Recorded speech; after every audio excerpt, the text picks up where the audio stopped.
Welcome to episode 29 of the Hero's Journey Project. We are working our way through the golden age of comic books. Big thick comics, like 60 plus pages, some are 52 now.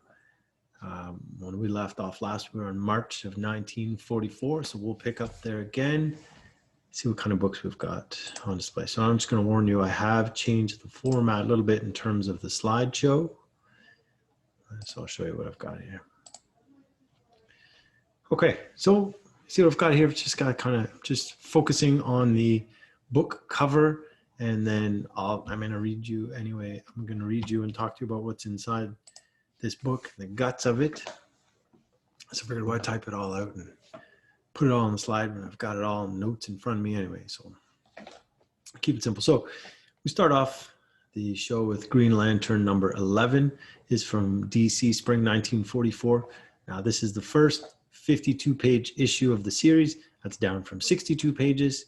And there's a couple stories in this. We've got Green Lantern must keep Doiby Dickles from coming to harm when he is accidentally handed $1 million life insurance policy instead of $1,000. And everyone's out to get him.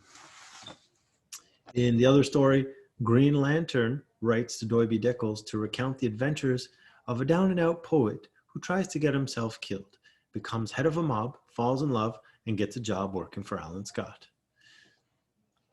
So Green Lantern was writing to Doiby Dickles. Doiby was off on vacation, slacking. He wasn't thrilled that he missed the adventure, but there it is. So for this book, you have a recent CGC 5.5 sale from November of 2020 for $490. I like this cover. I don't know, to be honest, this is one of the better Green Lantern covers that I've seen so far. I really like it. I mean, this may not be the best image that I was able to find for it, but I really like what's going on. Drawing's pretty decent, and yeah, I'll take it. What have we got next? All right, next up is Hit Comics number 31. This is from Quality. This is Spring 1944. It's a good, interesting cover. I like it. It's okay. In the first story, Kid Eternity calls for D'Artagnan of the Musketeers and ends up with Don Quixote, which means the rescue of a singing star doesn't go smoothly. And if Don Quixote is true to form and he was picked up by the magical powers there while he was tilting at windmills and gets off onto a goofy, rocky start trying to rescue the damsel in distress, although his heart was in the right place. In this story, Kid Eternity is beginning to use his powers without Mr. Keeper's help, which I assume maybe down the road Mr. Keeper will play a smaller role in the stories in the comic books. Mr. Keeper is Kid Eternity's guardian, and he also kind of grants his wishes, I guess, for calling people from history and helping them out. In the other story I was reading from this comic, Her Highness and Silk try to fix a boxing match to make a windfall, but wind up getting conned themselves. For this issue, you have a recent CGC 5.5 sale from September of 2017 for $60. There's only 7 on the CGC census. There's only 7 of these things on the CGC census. I assume these hit comics are very rare, and I assume if one came up for auction, it would probably fetch a lot more than $60 for that 5.5 sale, but what do I know? Next up, we have the Human Torch, number 15. This is from Timely, Spring 1944. This is, again, the first 52-page issue, down from 60 pages. This is an Alex Schomburg cover. You got Toro all nicely tied up there, so Alex Schomburg cover. So clearly, Human Torch is burning through floor, the shooting, lots of action. Alex Schomburg, what are you gonna do, right? In the first story, Human Torch and Toro are out to stop the Brain after a series of attacks on U.S. war plans for the Nazi cause. Human Torch and Toro investigate when soldiers fall ill from poisoned food and find a Nazi supplying tainted meat to the military. Human Torch and Toro are called to the rescue when Nazis try to blackmail the families of American prisoners of war. So clearly a lot of Nazis in these stories. Definitely a theme there for sure. But that was the times, World War II. In the final story that I was reading, Submariner works hard to prove that Betty Dean is right about man-made tornadoes and finds a Zeppelin manned by Yellow Fang and Japanese soldiers who create these tornadoes. Now, it's noted in this story that Submariner gets weak after 24 hours without water. Now, to be fair, I've kind of questioned this. In a lot of the stories, it just seems as soon as Submariner is plucked from the water and captured, he could be tied up for like 10 minutes inside. It seems like he's already weak in a lot of these stories. So maybe saying that after 24 hours, he gets a lot weaker will, going forward, make it seem more consistent. How about that? A bit more consistent with the timeline for the failing of his strength. You have a recent CGC 5.5 sale from May of 2020 for $942. Next up, you have Kid Comics number 4. Kid Comics number 4. It's timely from spring 1944. This is also the first 52-page issue in the series, also down from 60 pages, also an Alex Schomburg cover. So you got Toro burning through a wall, shocker. You got some good guys tied up.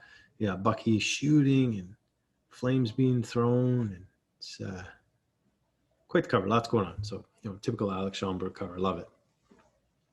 The young allies are up against a Japanese Sandman who's out to destroy U.S. naval ships by putting the crew to sleep and blowing them up. And then Submariner fights a Nazi Sharkman in a secret undersea base. Now, this is the only Submariner appearance in this series. You have a recent CGC 6.0 sale from June 2019 for $840. After that, we have Leading Comics number 10. This is from DC, spring 1944. Kind of a okay cover. You got all the Seven Soldiers of Victory there, all the good guys, and then some funny looking bad guy.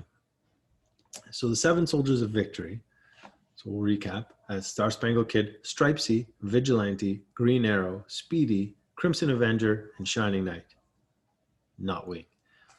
It's funny, Wing is noted on the cover, being listed. Seems like he's part of the team, but there's only 7 Soldiers of Victory, and Wing would be the 8th. So as long as you keep referring to them as 7 Soldiers of Victory, Wing seems to be the odd man out, and you kind of odd man out with the horse there, Shining Knight's horse.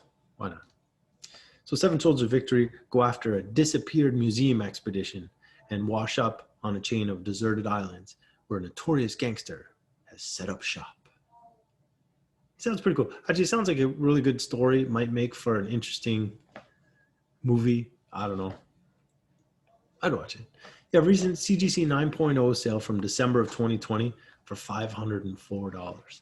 I gotta say, it seems really, really low number for a 9.0 from the golden age, but what am I gonna do?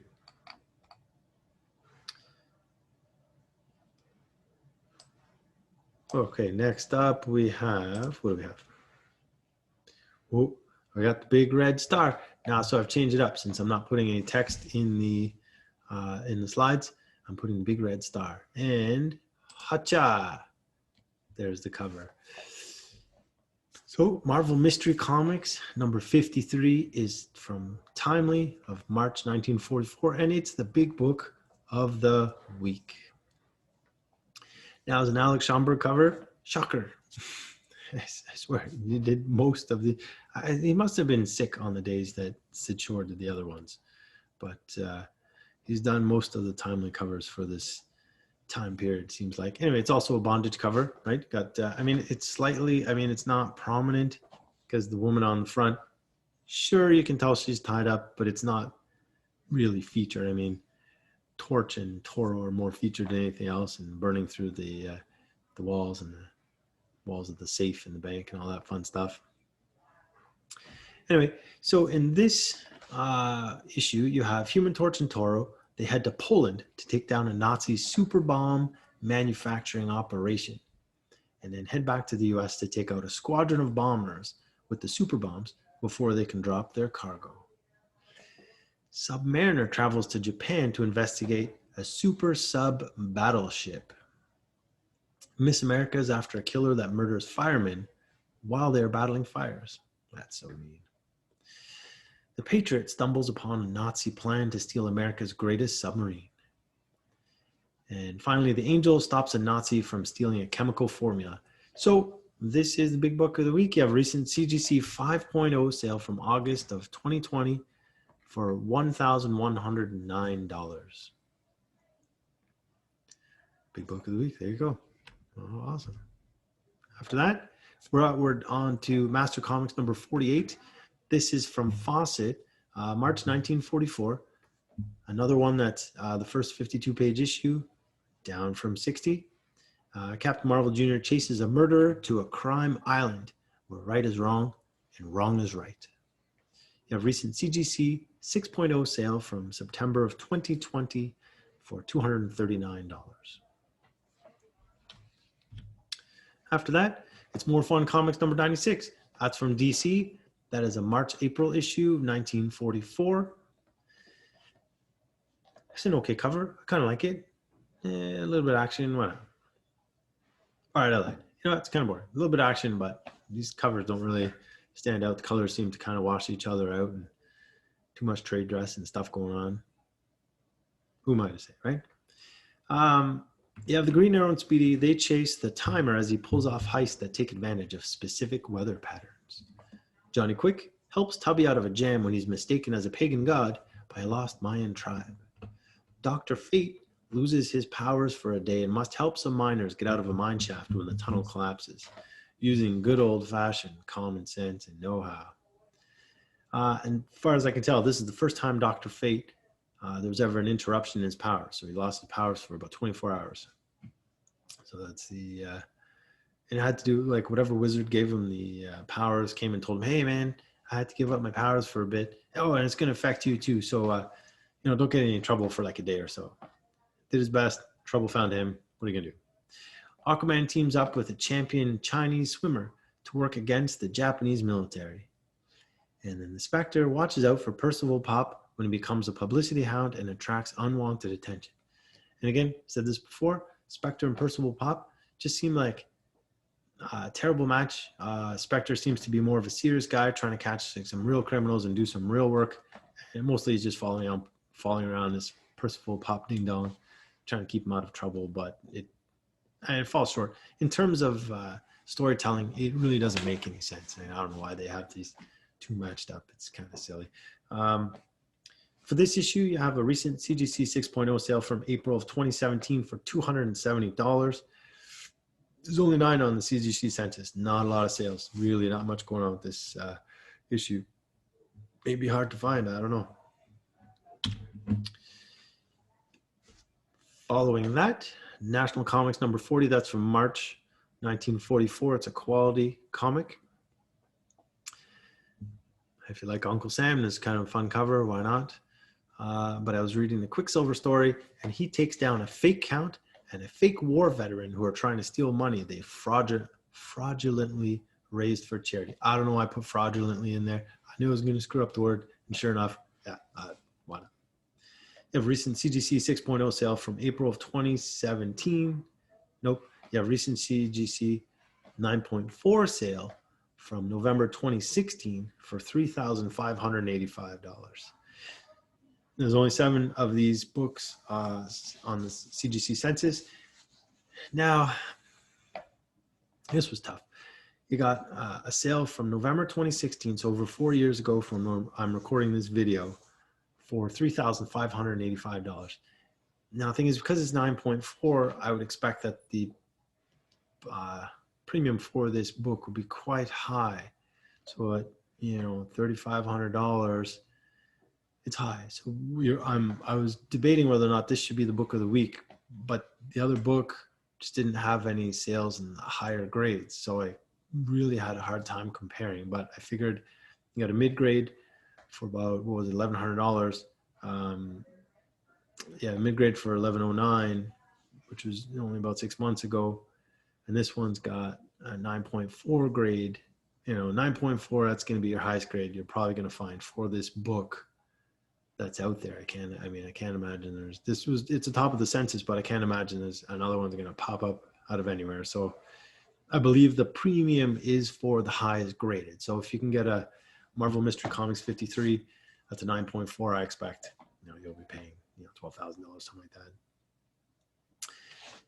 And then finally, book number 10 this evening, tonight, whenever you're watching this morning, good afternoon, good morning, good night. Police Comics number 28 is from Quality again, March 1944.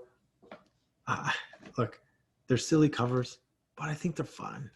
It's a fun cover. I've always had a soft spot for Plastic Man. This guy's awesome. It's great.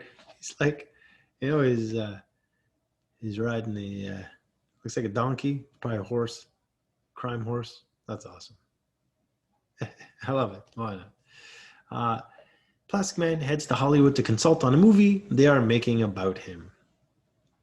And then the Human Bomb and Eustace stop the foreclosure of a farm by people trying to take advantage of a situation. So there was apparently this farm sat on some land that included a body of water where the water could cure rheumatism, apparently a big thing back in the 40s. And so some people wanted to buy it cheap. So the guy wanted to foreclose on the farm because he saw a movie and it seemed like a fun thing to do. And he was just being a cool ding dong. I don't know, for whatever reason. For this book, you have a recent CGC 7.0 sale from February of 2020 for $228. Seems kind of low for a Golden Age book in a 7.0, but look, I'm not making these purchases. I don't have any skin in the game, so what can I tell you? So those are our 10 books for the week. We're still working our way through March of 1944. It's the quarterly, so you get like a lot of spring books and stuff like that, and which means that it takes a little longer to get through March. What are you gonna do? Those are some fun books. A lot of neat stuff. Big book of the week is always a fun feature that I like myself. I'm curious to see which book I'm reading is going to be the standout. I'm getting to know that really, for the most part, it's the Alex Schomburg cover, some sort of timely issue. These guys are always the front runner, unless DC comes out with, unless I'm reading a DC comic that has a major appearance, big villain, Joker type guys. Other than that, it's really Timely's running away with it every week. And the Fawcett books are not doing much. In terms of the books of the week, the Fawcett books, which are mainly the Marvel family type stories, Mary, Captain Marvel Jr., these guys all seem to be kind of lagging behind. The books don't command much of a premium for the moment. I don't know. The Quality Comics don't seem to do that much either. Between the Police, National Comics, those guys, I don't see much interest. I guess really right now it's a Timely. Maybe, and I don't even know how much. I don't know what the circulation was like, so I don't know how rare these things are. But it seems to be those are the well sought after books for the time being. And I do enjoy reading them. I have to say the stories in them seem to be pretty good. If you had to ask me what my favorite series is right now, I don't know if I can think of a favorite series specifically. I'm reading so many, but the overall, I'd say the Timely ones seem to be pretty good. The DC ones just seem to be lacking something. I don't know, where the Batman detective stories seem to be picking that up, and there's a little bit more depth to them, and I do like it. And they have the better villains. But you still don't have it. It's interesting because you don't have great villains in the Timely books. Not a lot of recurring villains that are really interesting. You certainly don't have a lot of recurring villains in the other. The only really good recurring villains are in the Batman. Some DC are starting to show up. That's not fair in Fawcett. You have a couple of guys that come here and there. Yeah. anyway, I'll keep reading. I'll let you know. Like Plastic Man, that guy had a soft spot for it. But I always, I grew up loving the comedy, funny stuff. That's me. I love comedies and funny stuff. But it doesn't; those don't command a premium. It's all the serious stuff and the dark and crazy. Thanks for watching. Appreciate you watching this far. You guys take it easy and take care of yourselves.